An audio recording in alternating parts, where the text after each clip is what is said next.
Hello बच्चों, अब करेंगे question number 9। Find the third proportional. आपको क्या फाइंड करना है? थर्ड प्रोपोर्शनल किसके बीच में? 8 एंड 12 के बीच में आपको थर्ड प्रोपोर्शनल फाइंड करना है।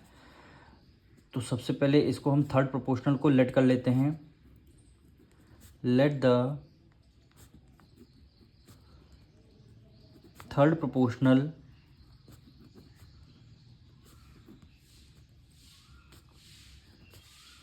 B X. थर्ड प्रोपोर्शनल को हमने एक्स लेट कर लिया।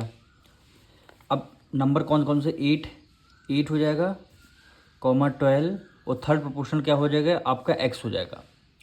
हमने क्या बोला था? मिडिल टर्म को आपको 2 टाइम्स लिखना है, यानी 8 और 12 के बीच में आपको x की वैल्यू फाइंड करनी है। तो मिडिल टर्म आपका 12 है, 12 के बीच में आपको 12 को आपको 2 टाइम्स लिखना है, यानी मिडिल टर्म को, यानी 8/12।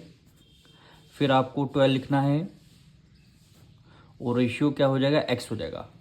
अब यहाँ से प्रोडक्ट ऑफ एक्सट्रीम और प्रोडक्ट ऑफ मीन निकाल लीजिए, यानी प्रोडक्ट ऑफ एक्सट्रीम इक्वल हो जाएगा प्रोडक्ट ऑफ मीन के। प्रोडक्ट ऑफ मीन एक्सट्रीम क्या हो जाएगा? 8 की मल्टीप्लाई एक्स से करेंगे, 8 मल्टीप्लाई एक्स हो गया, इक्वल किसके होगा? प्रोडक्ट ऑफ मीन के 12 की मल्टीप्लाई 12 से करेंगे, 12 की मल्टीप्लाई 12 से।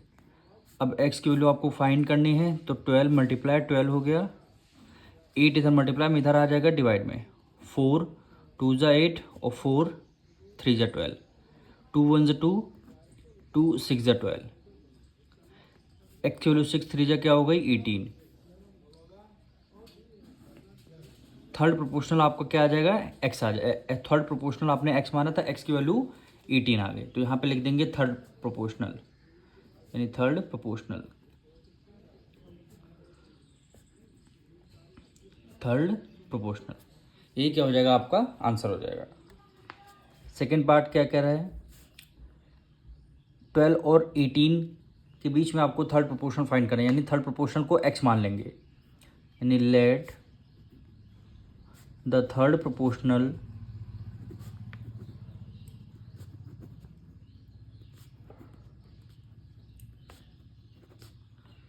B X. थर्ड प्रोपोर्शनल को हमने एक्स लेट कर लिया है।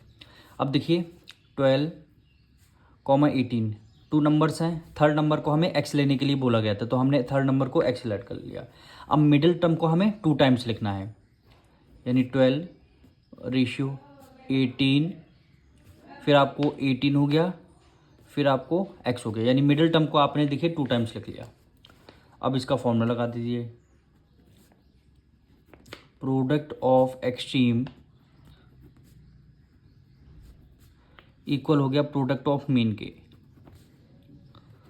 Product of mean, product of extreme क्या हो जाएगा? 12 की मल्टीप्लाई एक्स से करते हैं हम, 12 की मल्टीप्लाई एक्स से करते हैं। प्रोडक्ट ऑफ मीन यानी 2 मिडिल टर्म, यानी 18 मल्टीप्लाई 18 हो गया।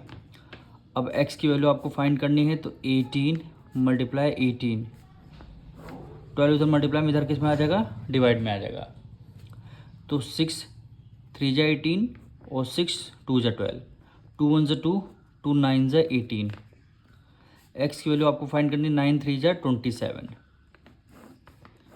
9 3 ज़ा 27। इसको क्या बोलेंगे? इसको यहाँ पे हमने थर्ड प्रोपोर्शनल लेट किया था, तो third proportional.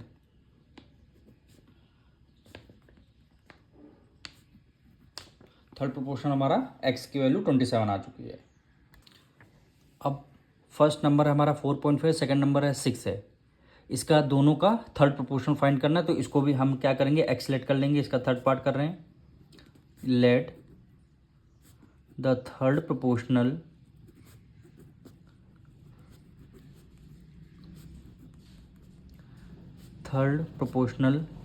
Be X. Third proportional को हमने एक्स लेट कर लिया। अब देखिए 4.5, 6 हो जाएगा, 2 नंबर गिवन है, थर्ड नंबर को हमने एक्स लेट कर लिया। अब जो मिडिल टर्म है इसको आपको 2 टाइम्स लिखना है, यानी 2 नंबर तो आपको गिवन थे क्वेश्चन में ही, थर्ड नंबर को हमने एक्स लेट कर लिया, जो आपको थर्ड प्रोपोर्शन बोल। अब मिडिल टर्म को आपको 2 टाइम्स लिखना है, यानी 4.5/6, फिर आपको 6 एक बार और लिखना है, फिर क्या हो गया, x हो गया। फिर देखिए प्रोडक्ट ऑफ एक्सट्रीम इक्वल हो गया प्रोडक्ट ऑफ मीन के, प्रोडक्ट ऑफ मीन। एक्सट्रीम 4.5 की मल्टीप्लाई एक्स से करते हैं, यानी 4.5 की मल्टीप्लाई एक्स से करते हैं इक्वल किसको, जो प्रोडक्ट ऑफ मीन के 6 मल्टीप्लाई 6। अब एक्स की वैल्यू फाइंड करनी है, 6 मल्टीप्लाई 6, 4.5 इधर मल्टीप्लाई में, इधर किस में आ जाएगा, डिवाइड में आ जाएगा।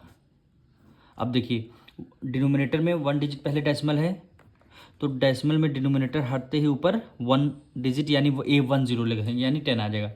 अब इसको डिवाइड करते हैं, 5 9 ज़ा 45 और 5 2 ज़ा 10 आ जाएगा। फिर इसको 3 टाइम्स करते हैं, 3 3 ज़ा 9 और 3 2 ज़ा 6 आ गया, 3 1 ज़ा 3 और 3 2 ज़ा 6, यानी x की वैल्यू फाइंड करते हैं, 2 की मल्टीप्लाई 2 मल्टीप्लाई 2, 2 2 ज़ा 4, 2 ज़ा 8, यानी थर्ड प्रोपोर्शनल आपका क्या आ गया, थर्ड प्रोपोर्शनल।